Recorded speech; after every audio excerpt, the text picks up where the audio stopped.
안녕하세요. 부동산을 쉽게 다양하게 깊이 있게 분석하는 부동산의 비밀입니다. 지난 시간에 이어서 1기 신도시 재건축에 대한 이야기를 좀 더 해보겠습니다.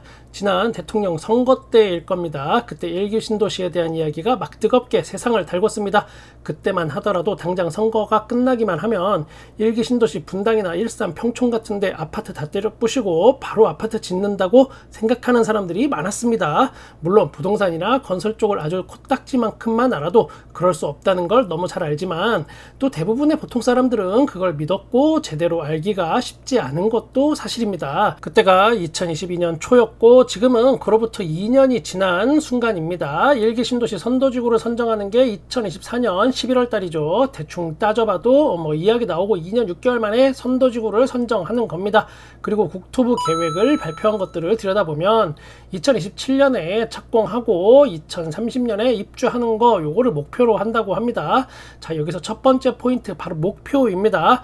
목표는 언제든 바뀔 수 있는 거고 우리가 분양받을 때 주변에 학교가 건립돼서 학군 문제가 해결된다고 했어서 또 분양을 받았는데 결국은 학교 안 들어오는 경우 많이 봅니다. 흔하게 있는 일이고 지금 둔촌주공도 그렇고 잠실주공 5단지도 그렇고 다 비슷한 경우입니다. 경기도 시흥의 105 신도시라고 있습니다. 여기가 한참 뜰 때는 전용면적 84제곱미터가 10억을 뚫어버렸습니다.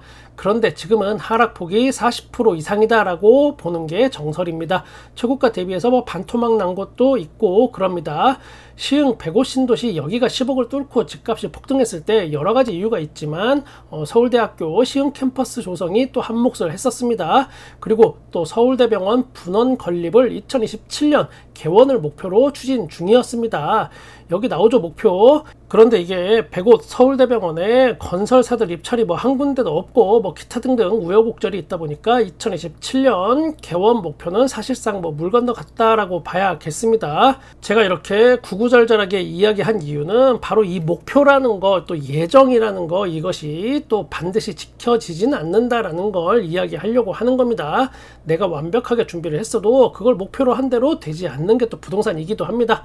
그리고 누군가에게는 요 목표라는 게 방어수단 또는 면피용으로 활용이 됩니다.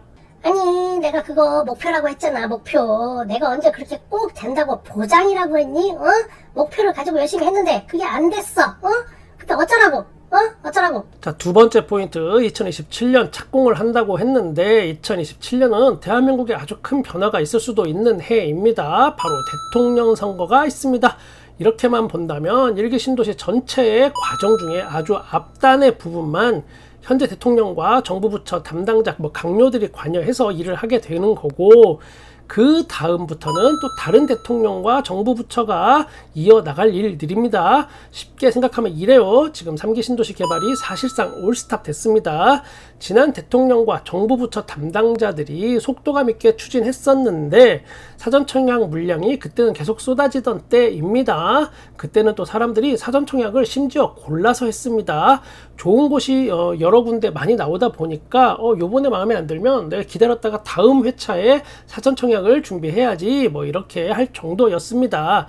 그러다가 대통령 선거가 있고 대통령과 정부 부처 담당자들이 싹 바뀐 후부터 사전청약 분양 물량부터가 그냥 확 줄어들었습니다. 그리고 기존에 없던 새로운 정부 스타일에 맞춘 나눔형이라든가 선택형이라든가 이런 새로운 게 또 생겨나면서 100% 내 집이 아닌 뭔가 조금 애매해진 3기 신도시 스타일로 서서히 바뀌고 있습니다. 자, 2027년은 대통령 선거가 있다고 제가 말씀드렸고 누가 대통령이 되든 간에 전임 대통령이 하던 주요 사업들은 뒷순위로 후순위로 밀리기 일수라는 거 이거 우리가 학습했었습니다. 이거는 좌파, 우파, 진보, 보수 이런 거를 반으로 나누자 이런 게 절대 아닙니다. 누가 잘하고 잘못했고 이건 둘째 이야기고 대통령은 어쨌든 간에 국민에게 정치적인 아젠다를 던져서 선명성을 부각합니다. 누구든 간에. 자, 그러기 위해서는 국방개혁, 의료개혁, 그 다음에 대입을 비롯한 교육 문제, 또 연금 문제 이거 풀어야 할 숙제죠. 또 검찰과 경찰의 혁신, 개혁 이런 것도 필요할 테고 기타 등등 많은 아젠다를 던지는데 그 중에 필수로 꼭 들어가는 게 바로 이 부동산 이슈이기 때문에 그런 겁니다.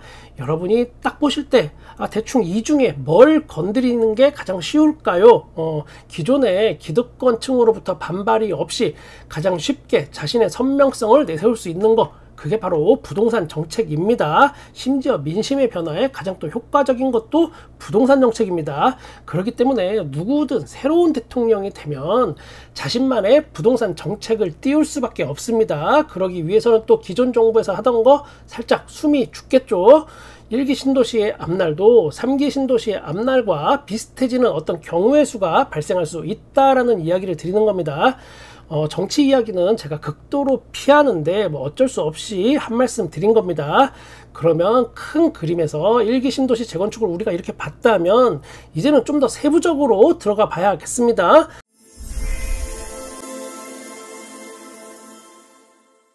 지금 1기 신도시 아파트 단지들은 선도지구 지정에 모든 총력을 다 기울이고 있습니다. 선정되려고요. 왜냐?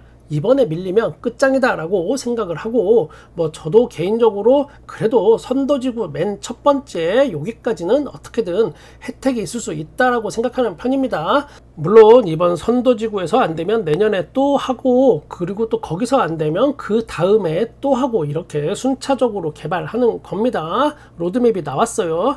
자, 이게 순환 구조 방식을 택한 건데, 예를 들면 3기 신도시처럼 사람이 거의 안 살던 이런 땅들을 새로 싹 밀어버리고 그 위에 새로 싹 짓는 게 불가능하기 때문에 그런 겁니다.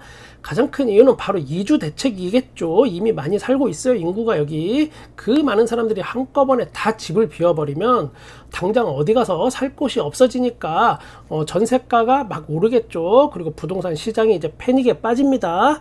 그래서 순차적으로 하겠다라는 건데, 일단 첫 번째 순환구조 개발은 30년 정도 걸린다고 생각하시면 됩니다. 성남 구도심 재개발이 어떤 좋은 예가 될 수 있겠습니다. 위치로 보시면 2호선과 8호선이 교차하는 이 지점부터 8호선 라인이 쭉 도는 요 주변 다 보시면 됩니다. 구 성남 재개발은 시작한 지 20년 정도 됐지만 이미 끝나서 입주한 아파트도 있고, 이 중에는 앞으로 입주할 단지도 있고, 공사 중인 곳도 있고, 이제 인허가 이제 받은 곳, 이런 곳들도 있는 겁니다.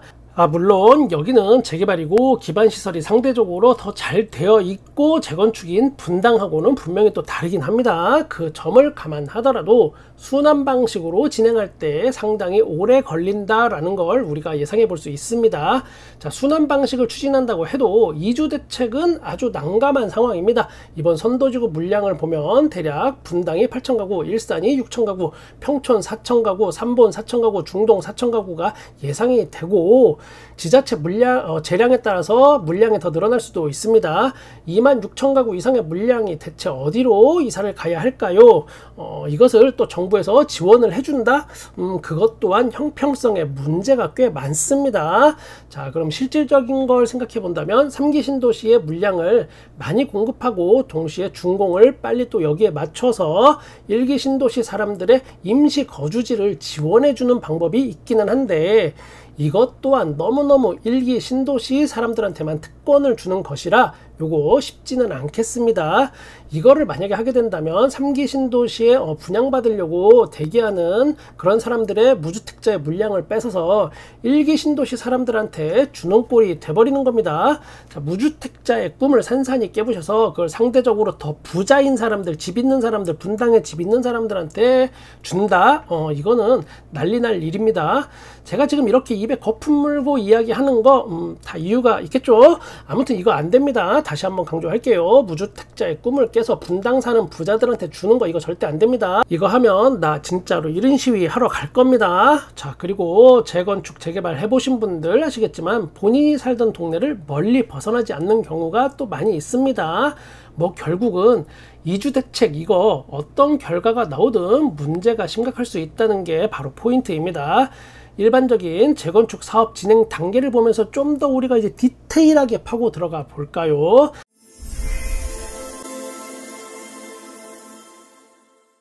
자, 일단 정비구역 지정이 있고 조합 설립이 있습니다. 그 다음에 이제 건축 심의를 받고 사업 시행 인가를 받고, 자, 그 다음에 자산 평가를 하고 거기에 따라서 조합원한테 분양을 먼저 합니다. 그 다음에 관리 처분 인가, 뭐 여기까지 오면은 사실 거의 다 왔다라고 보면 됩니다. 이거 상당히 중요한 거예요. 관리 처분 인가. 이 다음에 이제 이주를 하고 철거를 하죠. 그 다음에 일반 분양하고 준공 및 입주가 있습니다. 이게 일반적인 재건축 진행 상황인데 이 모든 절차를 다 소화하는데 평균 12년 걸립니다. 물론 사업장마다 사정이 다 다르고 20년이 넘게 걸리기도 하는 게 바로 이 재건축입니다. 그냥 보기만 해도 진짜 깝깝하죠. 자, 이제부터 더 깝깝해질 수 있으니 마음 단단히 잡수시길 바랍니다. 자, 조합 설립인가부터 건축심의 그리고 사업시행 인가까지 통상적으로 3년은 걸립니다. 이 3년도 빠른 거예요. 해보면. 그리고 사업시행 인가가 낮다고 해도 거기서부터 조합원들 자산평가 받고 조합원 분양하고 관리처분 인가까지 3년 걸립니다. 여기 입주민들 다 이주하고 아파트 철거하는데 1년에 끝나면 그거 잘한 겁니다. 더 걸리기도 합니다. 그 다음에 착공하고 일반 분양하고 준공하는데 3년 정도 보면 됩니다. 그냥 대충만 봐도 조합 설립부터 입주까지 10년은 더 걸리겠죠. 지금 현재 위치는 아직 1기 신도시 같은 경우 정비구역 지정도 안 한 겁니다. 여기도 아직 안 한 거예요. 여기 보이는 거 중에 아무것도 안 한 게 지금 상황입니다. 2027년 착공이 목표라면 남들이 한 7년 8년 걸려서 해도 잘했다라고 칭찬받는 걸 3년 만에 딱 끝내겠다라는 겁니다. 아, 3년 만에 불가능하냐? 아, 끝낼 수 있습니다. 이거 가능하긴 합니다. 어떻게 가능하냐?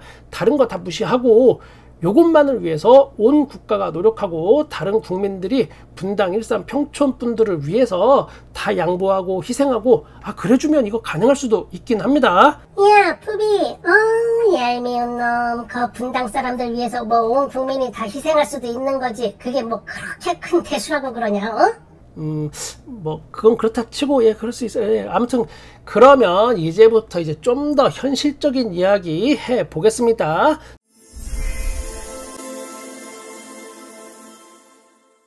자, 건축 심의부터 사업 시행 인가까지 이거 쉽지 않아요. 모든 게 한 번에 일사천리로 된다는 가정하에 2, 3년 걸리는 건데, 이거 만약에 건축 심의에서 한번 퇴짜 맞잖아요. 그러면 수정해서 다음 주에 들고 가면 심의 오케이 통과 이렇게 해주는 거 절대 아닙니다. 엿장수도 아니고 날이면 날마다 하는 거 아니에요. 이거 물론 분당 사람만을 위해서 특별히 좀 더 봐줄 수는 있겠죠. 그리고 또 도면 뽑는 거, 이거 한번 도면 뽑잖아요. 그러면 조합원들 중에 말 많은 사람들 꼭 튀어나옵니다. 주방이 좁다, 뭐 방향이 왜 이러냐, 이거 안방을 더 크게 해야지, 마감재가 왜 이따위야, 우리 아파트는 고급화 전략으로 승부한다, 뭐 이런 거 기타 등등 아주 뭐 난리가 아닙니다. 요즘은 옛날하고 달라요. 예전에는 그냥 성냥갑처럼 이렇게 생긴 아파트 쭉 지어서 따따딱 붙여갖고 대충 짓고 분양하면 사람들이 군말 없이 다 사갖고 그랬지만, 요즘은 재건축은 완전히 다릅니다. 아는 거 많고 똑똑한 분들이 많고 정보가 많아졌기 때문에 감나라 배나라 하면 이제 본격적으로 배는 산으로 갑니다. 또 조합이 일하는 게 마음에 안 들잖아요. 그러면 비대위라는 게 생겨버립니다. 비상대책위원회 이런 거 확 결성해서 조합장 막 바꿔버리고 그럽니다. 물론 정상적인 비대위도 많지만 그렇지 않은 것도 있어요. 오히려 기존 조합장이나 임원들보다 더 악독한 놈들이 있는 곳일 수도 있습니다. 예를 들면 옆에서 누가 펌프질을 하는 겁니다. 바로 이권에 관련된 곳이 연결되면 뭐 그런 일이 발생합니다. 조합장 갈아치우게 만들고 자기가 그 이권을 누리려고 시도하는 업체들이 있긴 있습니다. 이렇게 되면 또 배가 산으로 막 갑니다. 그리고 추진 중간에 건축법 같은 게 바뀌기도 합니다. 예를 들면 이런 게 있어요. 우주차장의 한 칸 크기, 폭 이런 게 넓혀라 뭐 이런 게 있어요. 법이 개정되는 경우도 있어요. 요즘 신축 아파트들은 주차장 한 칸의 크기가 옛날 아파트, 오래된 구축 아파트보다 이 폭이 넓어요. 주차하기가 쉽죠. 그런 게 또 내가 재건축 진행하는데 이게 중간에 만약에 딱 걸려버린다 이렇게 가정하면 완전히 또 새로 해야 하고, 그만큼 주차장을 더 파야 하니까 공사비가 폭등하고 심의를 다시 받으니까 시간은 또 6개월 정도 늘어지고 막 그렇게 됩니다. 이런 거 외에도 우리가 예상치 못한 변수가 아주 많습니다. 자, 그럼 이것만 있나? 아니죠. 결정적으로 공사비 폭탄이 기다리고 있습니다. 지금 강남 재건축 아파트도 다 나가떨어지는 중입니다. 최소한 강남 서초 송파 이런 데에서 어떤 조합이나 또 조합 임원, 조합장이나 조합 임원 이런 거 하시는 분들, 그래도 왕년에 사회에서 콧방귀 좀 꼈다는, 그리고 힘 좀 쓴다는 사람일 확률이 높습니다. 그런데 공사비 증액에서 큰 힘을 발휘하지 못합니다. 저도 예전에 일할 때 국내 5대 로펌 안에 드는 곳하고 법률 자문 계약 맺고 또 세무 회계 이거 아무하고나 하는 거 아니에요.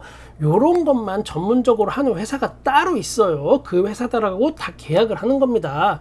그분들하고 계약하고 조합 총회 승인 받고 그렇게 일했었습니다. 저도. 하물며 강남 서초는 어떨까요 지금. 그래도 추가 분담금 폭탄을 피하지 못하는 게 냉혹한 현실이긴 합니다. 제가 지금 입이 막 빵빵 터져갖고 입맛도 터지고 이 말도 터져. 하여튼 더 하고 싶은 이야기가 많고 제가 알려드릴 게 많은데 또 영상이 너무 길어진 관계로 이만 여기서 정리하고, 나머지는 또 제가 겪었던 일들을 중심으로 재밌게 또 각색해갖고 다른 영상들 중간중간에 많이 이야기해 드리겠습니다. 어떤 사람은 뭐 이렇게 이야기할 수도 있습니다. 야 부비, 네가 뭐 그렇게 잘났어? 그러면 해결책을 내놔봐. 해결책. 아니 문제 제기만 하고 너는 해결책을 안 내놓니? 돈 주세요. 저를 뭐 국토부 장관에 앉히고 월급 많이 주시면 제가 할게요. 이 어려운 난제는 돈 받고 일하는 사람들이 해결책을 내놓는 거지 저한테 따지는 그런 무식한 사람이 없길 바랍니다. 자, 제가 이렇게 이야기하는 이유는 대부분의 부동산은 정보를 찾아보면은 좋은 이야기가 많습니다. 그럴 수밖에 없어요. 다들 마케팅의 한 부분으로 SNS 등을 다 이용하기 때문에 그런 겁니다. 나쁜 이야기를 굳이 골라서 할 필요가 없겠죠, 그 사람들은. 그러다 보니까 좋은 이야기는 정말 쉽게 어디서나 누구나 다 찾으실 수 있습니다.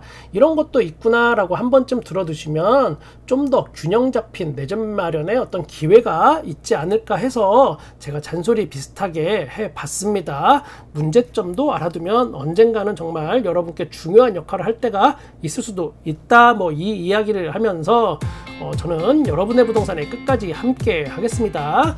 구독과 좋아요, 댓글 감사합니다. 부동산의 비밀이었습니다.